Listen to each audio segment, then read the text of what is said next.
many people think because I'm Baba's sister that I could tell them about when Baba was a boy or a youth and at home. But the thing is, the difference between Baba's age and me is 25 years. I was the youngest of the family, and I was very much wanted child because I was a girl, and there were no girls in the family. After my sister Franny had died, she was, I think, next to Baba, and Baba loved her very much. She died as a child. And before that and after that there were boys, but I was the least expected. So I was quite a surprise, and a happy surprise when I came. But after I was born, within 2 years, maybe within a year and a half, Baba left home for good. Meherwan left home for good. So Mother, although she very much wanted a girl, and there was much jubilation in the family because a girl had arrived, still I was happy when I used to hear Mother say later that I was not auspicious for her, in the sense that her Meherwan left home for all time after I was born. And I was happy because it showed how much she loved Baba, even though it was almost always, at least in the beginning, she loved him as her son. And she really suffered a lot for losing her son, as it were. And even afterwards, when Baba settled in Meherabad after Manzil-e-Mem and all, she got the brunt because she lived where people had seen Baba as a child, going to school, playing kites, playing marbles. And then when they said, oh, so that Meherwan has set himself up to be like Zoroaster, and who does he think he is? And they would point at her, Shireen's son, her son was doing that. So it was, Baba was away, they couldn't vent their antagonism to him directly, but the brunt would come on Mother. Mother felt very much because essentially she was an ordinary woman, liking material things. She was always principle was high with her, but she was, in her youth, I was told she was beautiful, and one of the first in society, in the middle class society, so that when she always got invitations to weddings and things, and she was the belle of the party, as it were.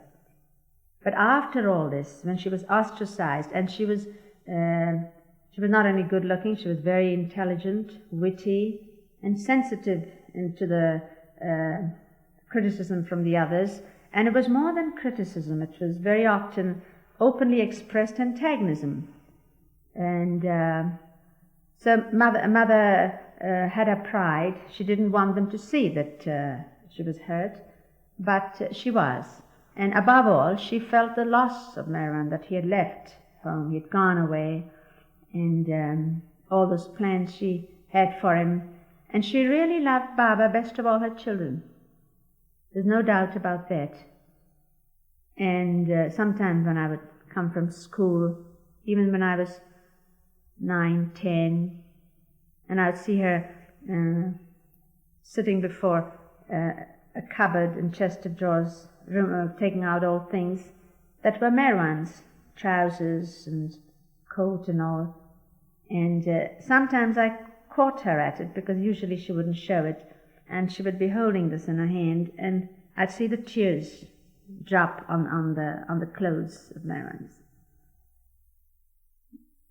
And you see, for me it was a wonderful lesson, even as a child, seeing my father and my mother and their values of life and the way their approach to life. Hers was material, his was spiritual, And if anything happened and she would be upset, he would explain to her in the spiritual terms. And to me it was fascinating. I absorbed it without, naturally absorbed it. But when I think over it now, I can realize that.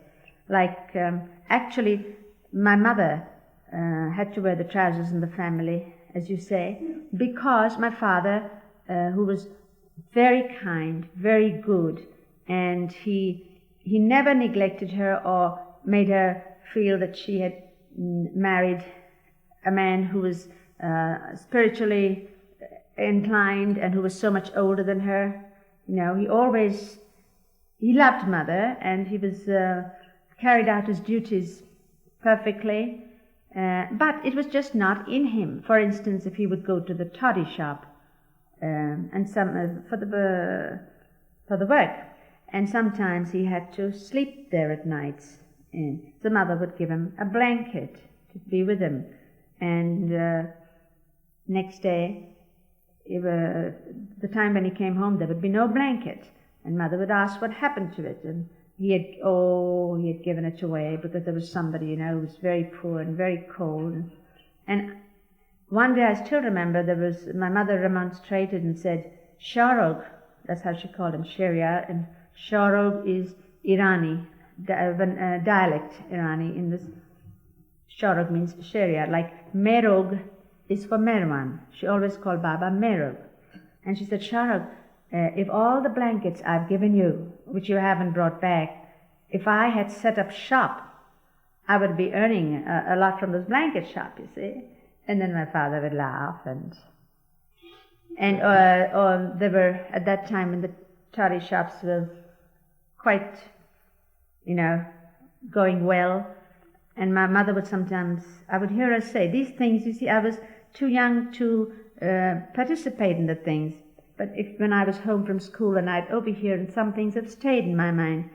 And like there were about 43 workers, staff, who were working in the toddy shop. And at payday, they would all come home for the pay to be given by mother. She would have to see to all the material side of things like that. And later, when wedding invitations would still be sent to her, because the people who knew her so well, although they really did not expect her to attend, still would make that gesture, you see, the polite gesture. And mother would be equally polite by sending me in her stead. So as a child, I've been to so many weddings and enjoyed so many feasts, you wouldn't believe it. So, and when I was young and in school, in the latter part, I remember that I was there with mother and father, but the boys weren't there because the brothers were with Baba. Baba called them to him, they were staying with him. And mother would always say that, what is the good of my having sons? Not only Merrick is gone, but he's taken all my sons with him. So she was very eager to keep at least the daughter, And so at that time, when the boys were with Baba, and mother would say, but what about their further education? What about their learning? Here you have to be either a doctor, or what about their career? And Baba would say, why do you worry? They're mine, and I'll see to it all, and it's fine. So she was very eager to hold on to me, so that her daughter could be with her. But at the same time, she never forced me into anything like my aunt was very eager that I should be married soon. It is an Irani custom, because if a nice proposal comes, why neglect it? But mother wouldn't listen to that. She says, no, my daughter will grow old and enough to know, to choose her partner, and only one she likes, and if she likes, I will have her married. That's if she likes, because my mother, having had to marry my father in the strange way it all turned out, she never wanted to wish that on me, and I'm really grateful to her for that. And she knew that my mind was set ever since I was a child to go and live with Baba, like the 6 that were there with Baba, 5 or 6. like Mehra, Naja, Kaushik. I wanted to be, but then I used to say that at school. I said, I'm going to be a nun. And you see, the school I went to was a Catholic school, Convent of Jesus and Mary, the same school that Mehra went to before me. And it is equivalent of the St. Xavier School, right opposite St. Xavier School. The St. Xavier School is for the boys. That's where Baba attended. Right opposite is the Convent of Jesus and Mary. That's for the girls. That's where Mehra attended, and then I later attended. And so the Catholic nuns were very pleased. They thought, she wants to be a Christian and be a Catholic nun. And I don't know when they found out. I didn't mean that. But I loved Jesus, because anyway I was in a Catholic school, and I loved the church, the school chapel. There was a school chapel there. And we used to attend the chapel because my friend used to attend. My best friend was a Catholic, Mary D'Souza, and she was in my class. And I admired her tremendously because she was such a good girl. And I knew I wasn't that, in the sense that I would make the children, the other class girls, laugh at school time, giggle, by putting up a book before my face and making faces at them, or writing backwards on pieces of paper and passing it around, you know. But she was good. She was very obedient to the teacher. If she did anything, she would always own up, which I never did. I mean, I could lie very easily, small lies, you know. So if the teacher said, "Mani Irani, did you do that?" I said, "No," even before I knew what it was, you see, things like that. But I was very fond of her, and I knew Mary was good. And when it was my birthday, she'd give me a card of St. Teresa, a picture of St. Teresa, and always a saint's picture. And when it was her birthday, I gave her silly things like a handkerchief or a balloon. So one day when we visited the school chapel at interval time, you see, and she was going to chapel, so I went along with her. I had the sticky taffy, which they sold at the school gates, and I was eating that, munching that. It's made of jaggery, brown jaggery, and it was all around my lips. It could show, and I was sucking that. And then we went into chapel, and I went with her, and I loved the chapel. I loved the candles and the lilies and Christ's right in front there. It's very beautifully done, the atmosphere, you know. And then best of all, I loved the statues of the saints. And so as Mary would walk in front of me, I'd walk along, caressing St. Thomas, smiling at St. Francis. And somehow I always thought they smiled back at me, you know. It was like friends I was going to meet. Anyway, we came out of the chapel, and we were sitting on the steps of the chapel. I was still munching that. And Mary was talking about saints and all. And it suddenly dawned on me how much Mary loves Christ and how good she is, and she loves Christ so much. And then it suddenly struck me that what sort of a friend am I to Mary? She loves Christ, and I know Christ is here on earth, and I haven't told her. So right in the midst of my munching, I suddenly turned on her and said, "Mary." She turns and says, "Yes." I said, "Do you know, my brother is Christ." She gave me a look. She couldn't believe it. She was horrified, but she gave me a very cold look, as if like she was frozen there, and very dignified. She just got up and walked away. And I was dumb. I couldn't say anything after that. I was going to tell her he lives in Ahmednagar, give her address and telephone number and things like that, you see. But I couldn't understand it either, that here was the one thing she'd love to know, but that it had shocked her, and that she was hurt. And for almost a month she didn't talk to me. And I'd go around the corner, you know, trying to catch her whenever I knew she was coming down this path. And I'd smile up at her. No. And one day something happened, and I think something melted. And she forgave me, and we were friends again, but I never mentioned Baba again to her. So you see, as far back as I remembering, the first snatch of remembrance you can get is that I knew Baba was God, but above all, that all I wanted to do was just to be with him. But because he told me to be at school, because he told me to study and be obedient and not run away from home and come to him, but and that when I came first in class, this was after I was 7, each year he would say, now one more year, you study at school, and when you come out first, then you will have to, then you will be allowed to stay with me, with Meera, Naja, and like that. So, and I'd come out first.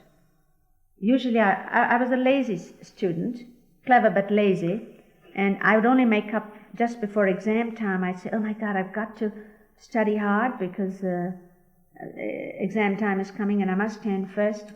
So I'd go to my father and say, Babu, pray for me. And he would say, but child, you must pray yourself. And I said, me? But I haven't got time to pray. I said, I've got to study. So I said, I'll tell you what to do. You pray and I'll study. And between us, we'll make it, see? And sure enough, we'd make it.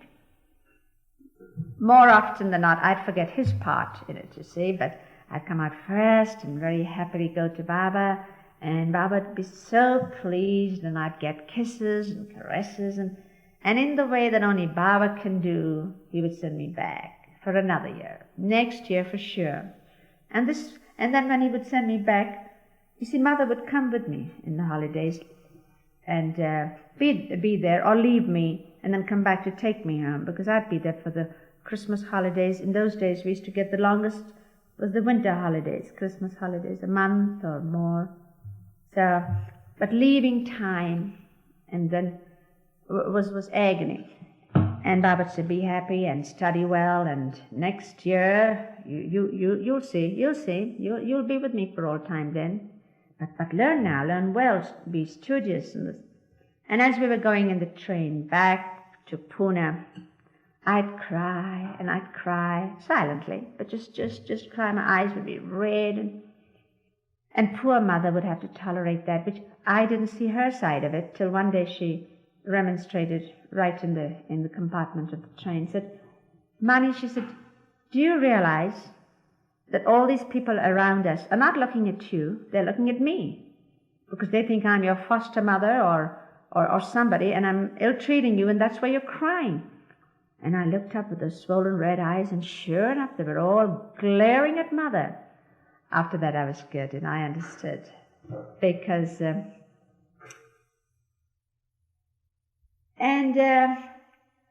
even when we were an example of how the two sides, how my father would explain and comfort Mother, and how she would find it difficult first to see it because she would be seeing from the material angle. For instance, my father had to go to court, and it was because he was very trusting.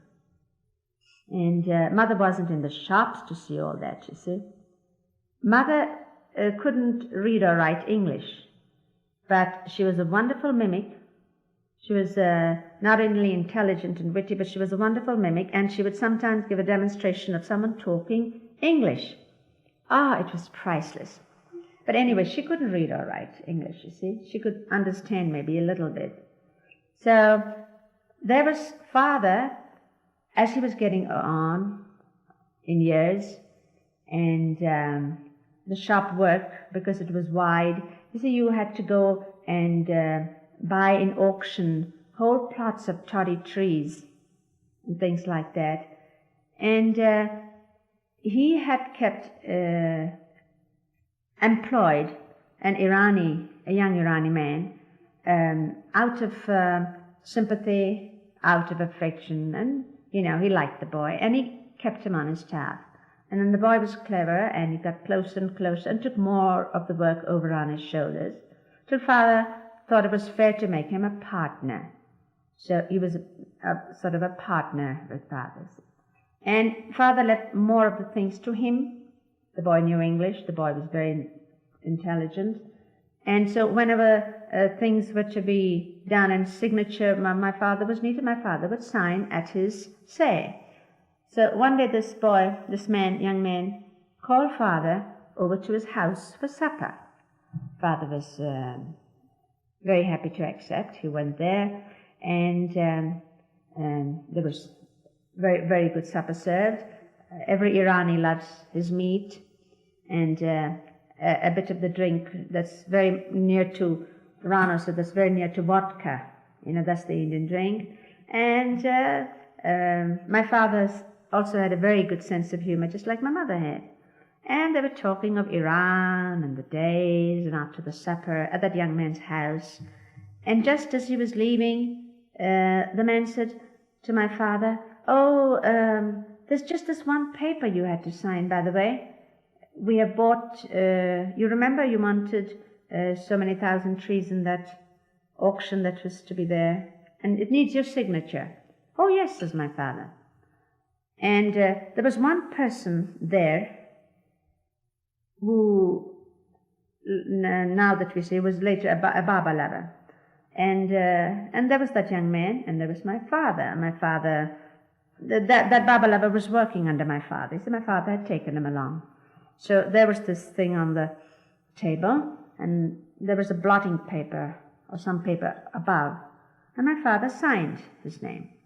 And later it turned out that my father had signed away the rest of the business entirely, all of it, to the young man who had prepared his document beautifully.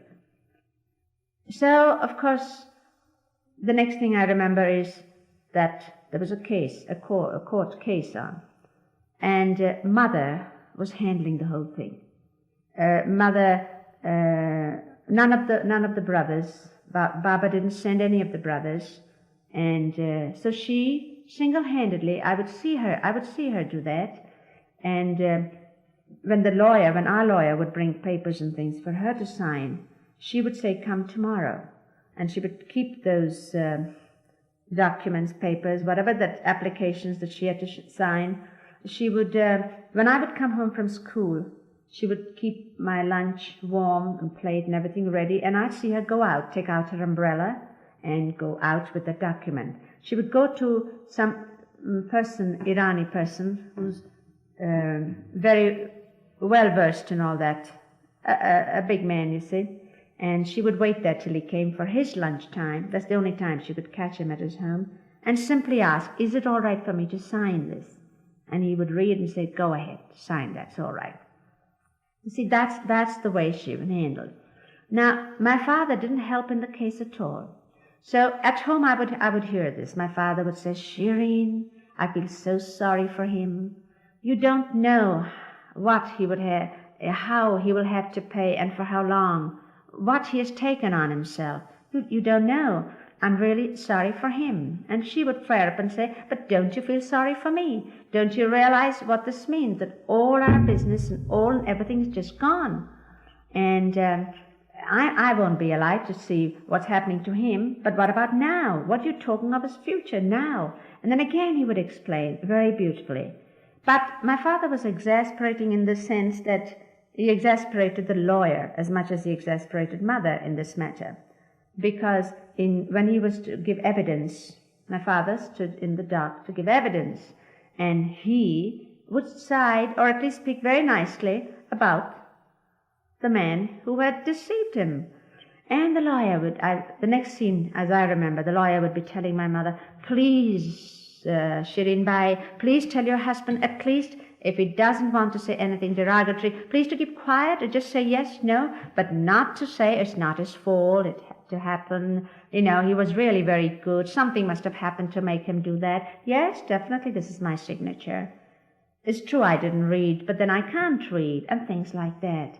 So I still remember Father would be going to court in a tonga, a one-horse carriage, you see, and dressed in impeccable white, and Mother would give last-minute instructions just as the tonga was about to leave. And I could see my father, as all the time he would say, yes, Dan, yes, Dan, yes, Dan, yes, Dan, God's name, but not demonstratively, but you knew it, as he was used to. So my mother would run up and say, now, Sherlock, remember, don't spill any snuff on the front of your good coat, you see, and remember, don't praise that wretched man when you're in the witness box. Now, don't do this, and remember to do that. Yes, said my father. Yes, Shireen, don't worry. Yes, I'll remember. Yes, and along he would go. Then I would just remember that I would come from school, and daily this was happening, Mother was going out somewhere, and I knew it was something to do with the case. I'd never seen a court. I'd never, except this lawyer that came home. And then came a day when my mother returned, very, very pale, and just sorrow in her eyes, but she had nothing to say. And we knew that we had lost. And you see, by lost we meant not only the business and all gone, but whatever Mother had saved, or jewelry, this will be for this son's wife, and that all that had to be for the lawyer's fees and things. So it was, that's probably how Baba wanted it, because he did not send anybody at that time, no matter how much Mother said, but won't you send Rustam? That's Nehru's father. He was quite an active Mandali at that time. And, oh, won't you send the boys? No. And that it had to be like that. All that was wiped out. Then it's a very interesting sequel to the story.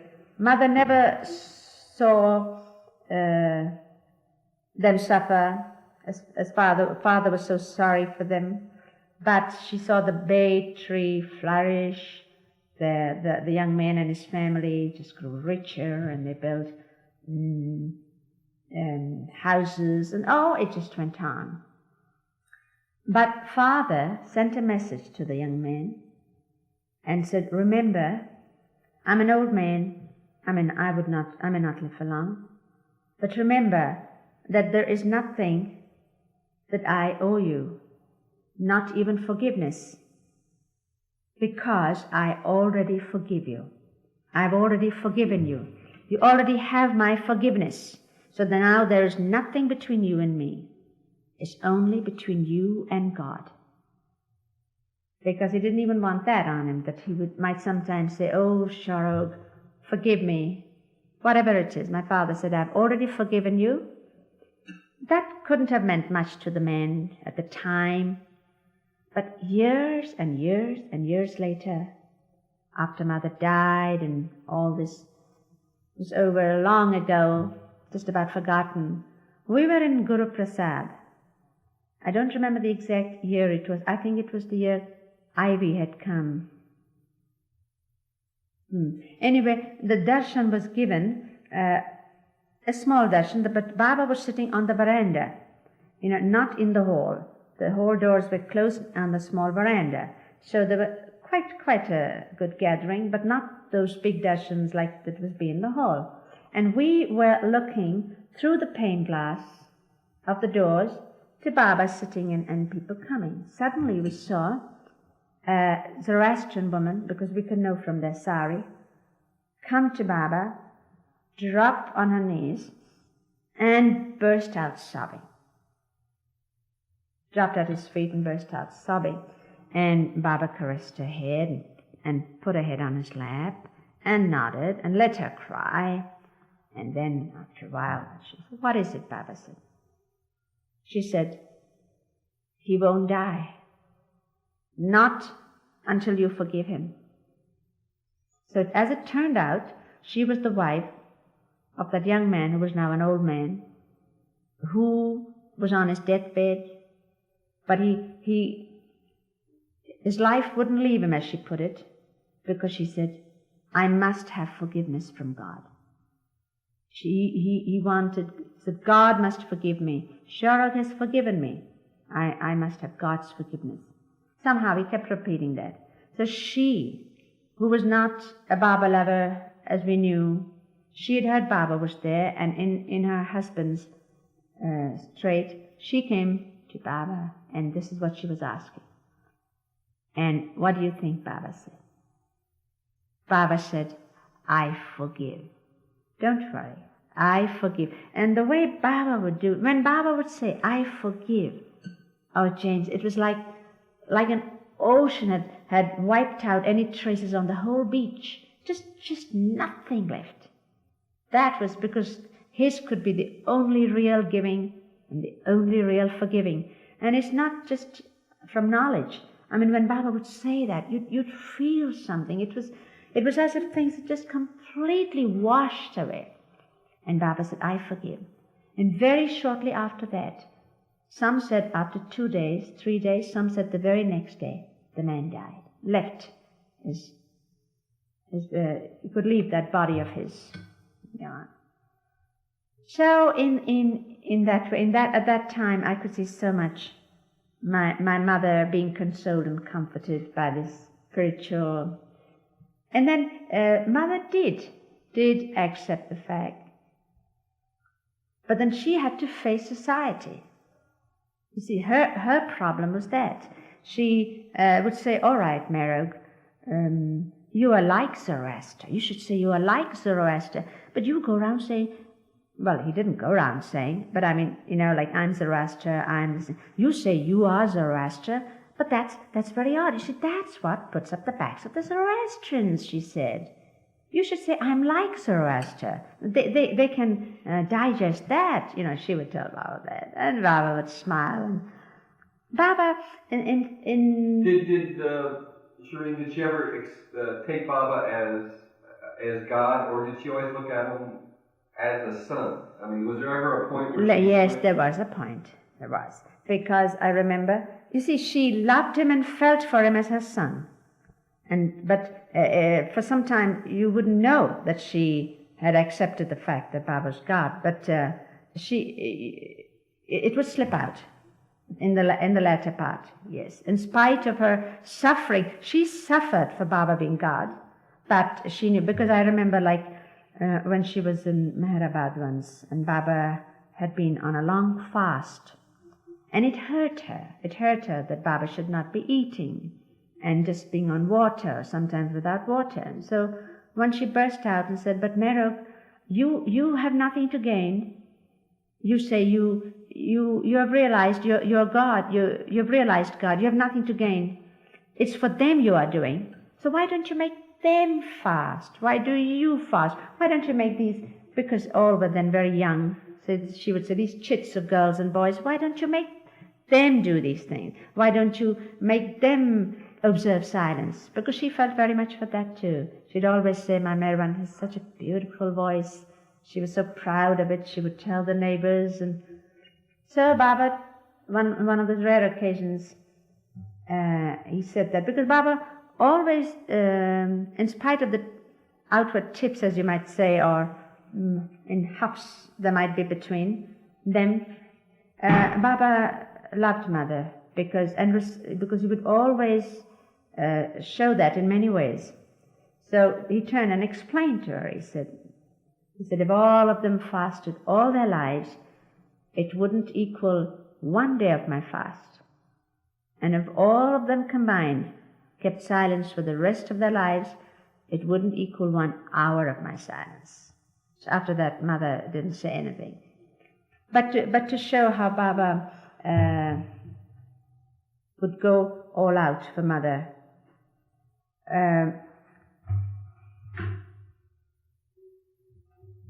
We were in Meherabad.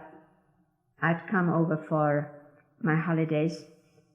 Maybe I was somewhere between 7 and 9 years old. And there was a function, a birthday celebration of Baba or something, because I remember there was garlands and people from Bombay and here and there were all around, and there was Mother and all dressed in their good saris and all. And something happened, and Mother got in a huff. Because Merog she wanted us this way, and Merog hadn't listened to her. Something happened, I don't know. But she was hurt, and she got in a huff and said to Baba, "All right then, I'm leaving. It's no good my staying here, I'm going away." And Baba surprisingly said, "All right, go away." And she said, "I will, and I'll take my daughter with me." And Baba said, "Oh, go ahead, take your daughter with you." And gestures, of course. "Take your daughter with you." And I was in a fix because I couldn't believe that. And you see, being young, it all seemed so serious and real. Did Baba mean that I was to go away? But then, did that mean if Mother went to Pune, I had to go with Mother to Pune? And I was on the point of tears, but Baba looked stern when he said that, fiery. And there was obedience. I had to obey what Baba said. So, with a very heavy heart, Mother turned around, "Are you coming?" And I said, "Yes." Not because she wanted me to come, but because Baba wanted me to go. I was also sorry for her. So anyway, we started walking. Mother said, "I don't want any conveyance or anything. I'll see my way to the station and we'll just leave." So from Meherabad to the station, it's a long way. And in those days, it was a very desolate route. Even going by Tonga in the evening from the station to Meherabad was not even safe in those days. And not at all inhabited, and there would be stories of how robbers and dacoits would attack and those sort of things. But that's evening time. This wasn't evening time. And so we walked and we walked. Mother all, looking, not showing that she was feeling sorry for herself, and I not showing that how much I felt that we had to go away. We just walked and walked. It was a very, very heavy walk.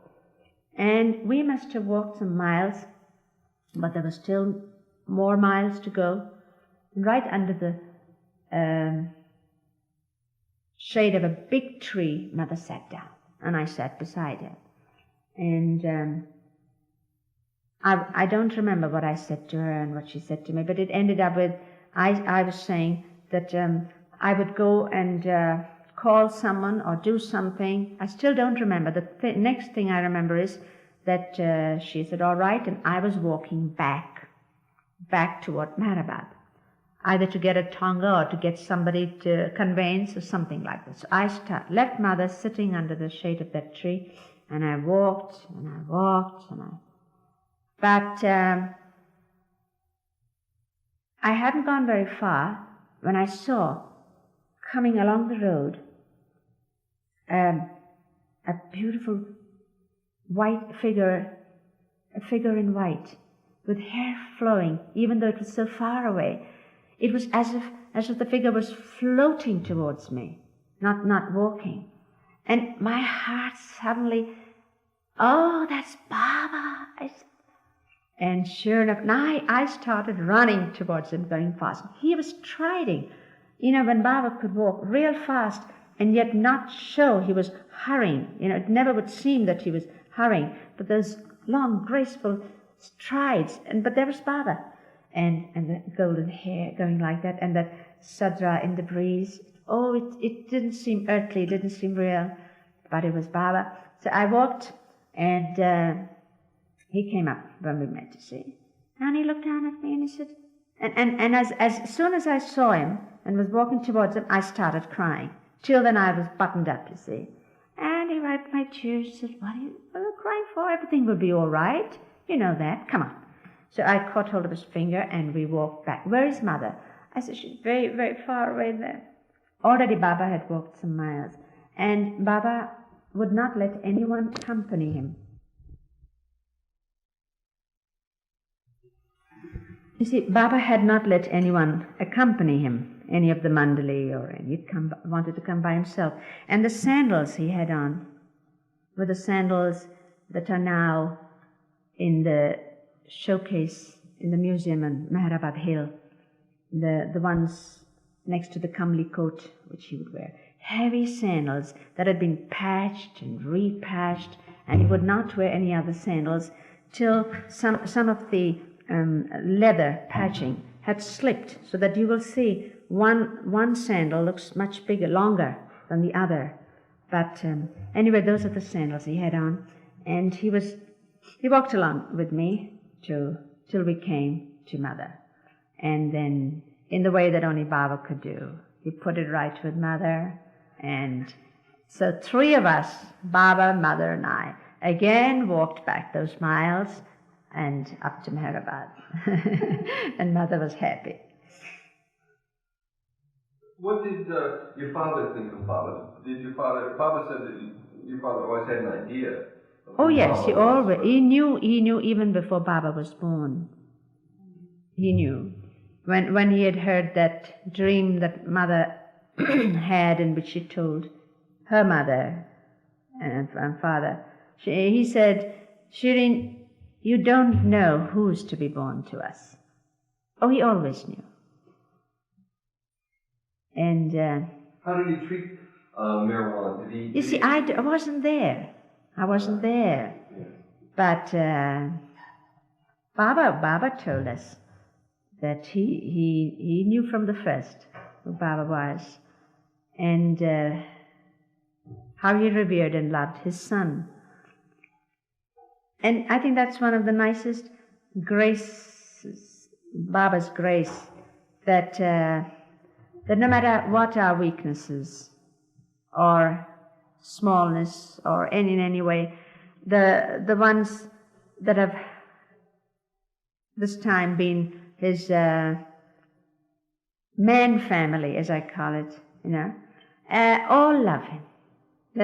To me, I love my niece because she adores Baba. Once when it's in Baba's love, it is the relationship is really only in Baba's love. And I love my twin nephews because they adore Baba. It's their love for Baba which makes them really my relatives. And all my brothers and their children, and all, even my uncles, aunts, they loved Baba. Oh, I had a very, very fascinating uncle, my father's brother. He's the only relation of my father that I remember having seen or known, because my father left his family long ago in Iran, and the sister who was in India, in Pune, who persuaded him to marry, she had died.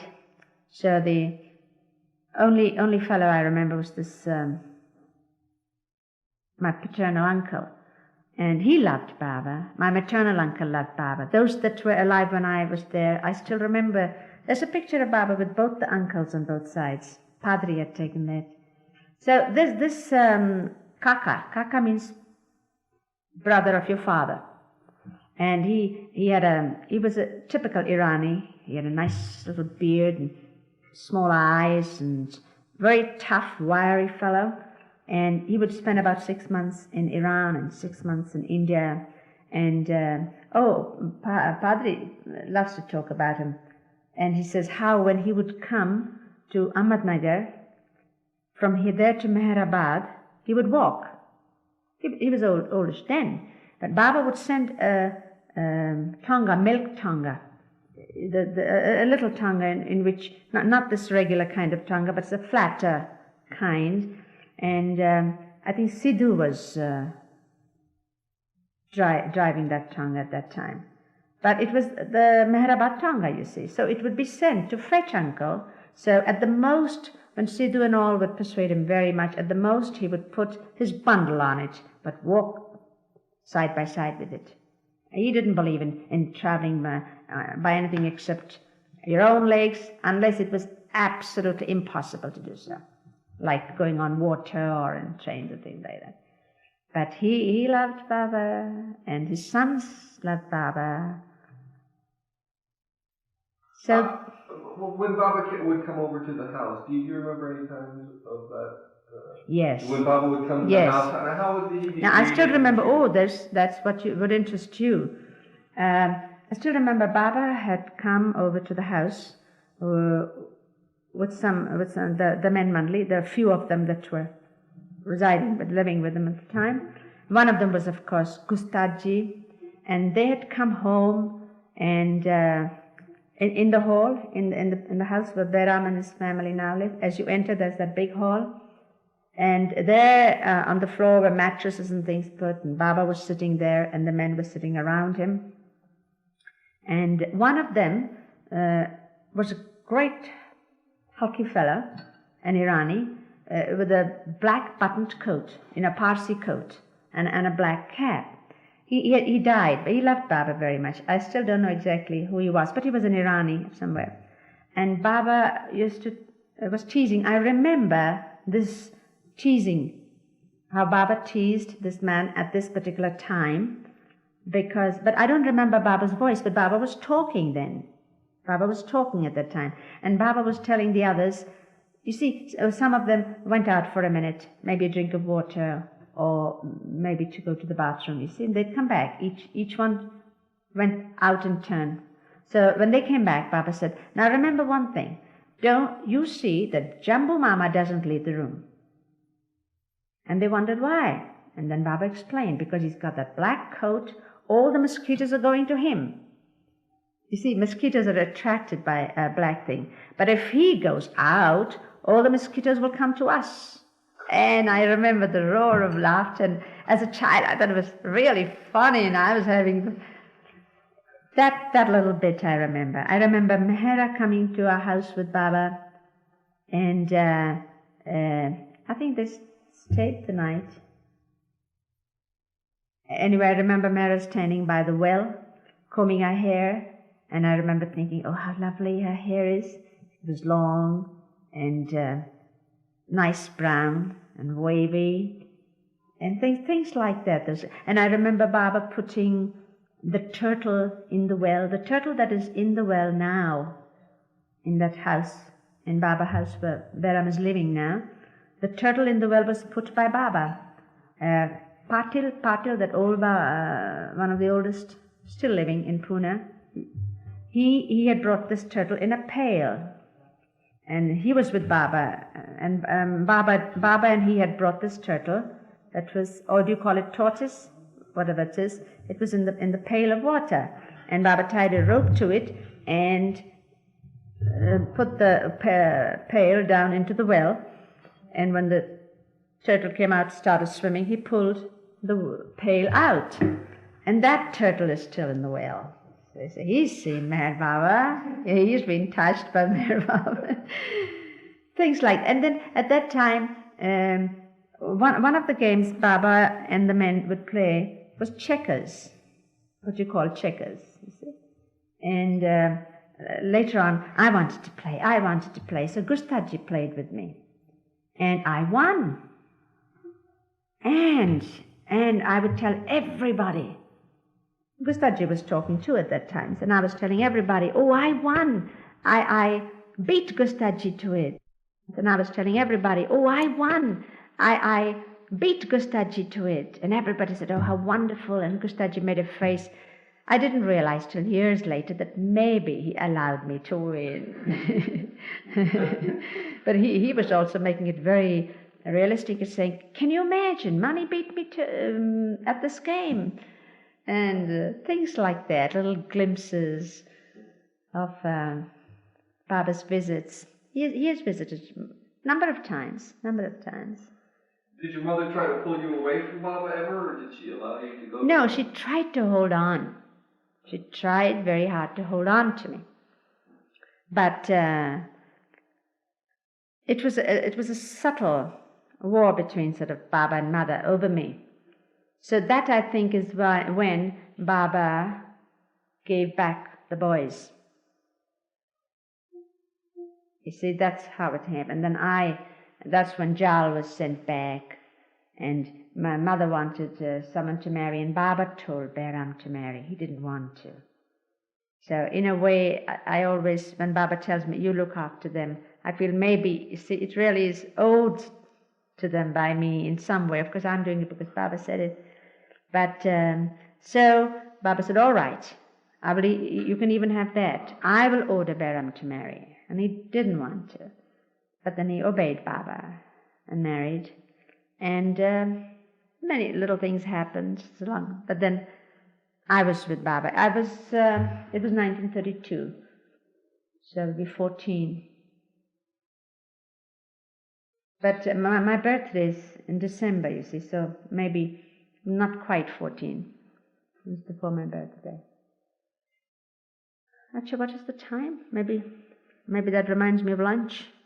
Birthday cakes and parties and lunch and cloistered for some years up there in Meherabad. And Baba went to the West, and even when he was away, he would give us things to be occupied with. But when Baba tells you to do something, it's not just an occupation of making a photo frame, for instance. Baba said that you should do it. And I mean, it's constantly, that in itself is a meditation. Obedience becomes a meditation. And you will see even today, you may have seen, in the East Room on the hill, you know, there are two rooms. The water tanks, these rooms were the water tanks where water was stored in the World War time, 1914 World War. That's the first? Yes, First World War. So there is the West Room, because it is facing the West, where it is now the museum. And there is the East Room, where we lived, the women. Before that, the Premashram boys or some school, the boys were there. The whole room was empty, and I still remember walking in with Baba when I was little at that time. You see, being like that, I could be both on the men's side and I could be on the women's side. I would run around like Jack in that game. You know, you have two sides to a game, and there's one called Jack who's on both sides. So as children, we could do that, you see. So, and then after when we came from Nasik, in the East Room, Mera, myself, Naja, Khorshid, Masi, we were staying. In the West Room, some of the others were staying. Mera's sister Frani was there for some time when Naja was ill. And Gulmai was there for some time. They were there for a short time. So what we were talking about? The East Room? Yes, it was very, very cloistered. And even when Baba was away, then we would do these things that he had said we should do. And in that East Room, that's it. In that East Room, you will see on the wall an enormous glass frame case, with 12 pictures of Baba. I think there are 12, with little flowers, things around it.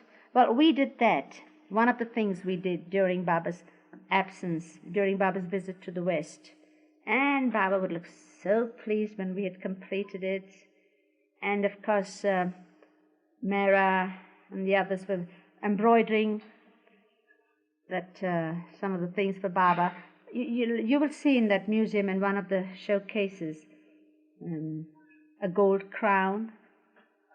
That's all hand done, hand embroidered. In those days, that it used to be very good gold threads that they never tarnished, even to this day. That's why it is that. So Baba has worn that. There's a picture I gave you, James, which I want an enlargement of.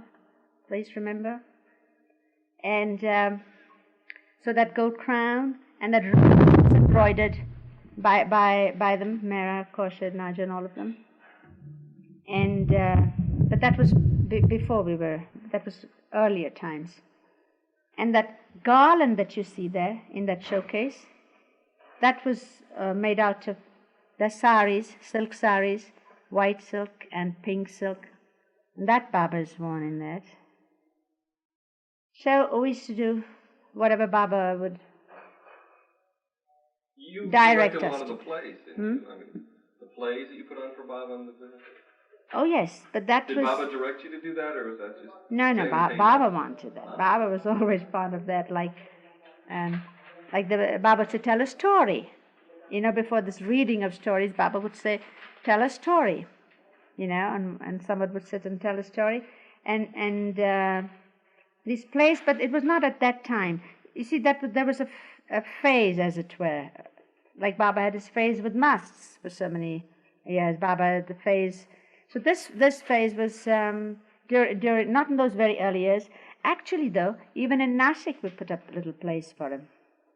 Tiny little skits, 5 minutes, 10 minutes things. And Baba was so pleased, so we'd put on more things. And when Baba was in the West, when he had gone to England, and we were in Nasik, but that was 1931, and I was still in school and only came for holidays. I spent all my holidays with Baba, except one, during which Baba was not in India. And he directed me to go to my aunt in the country. It was a beautiful visit.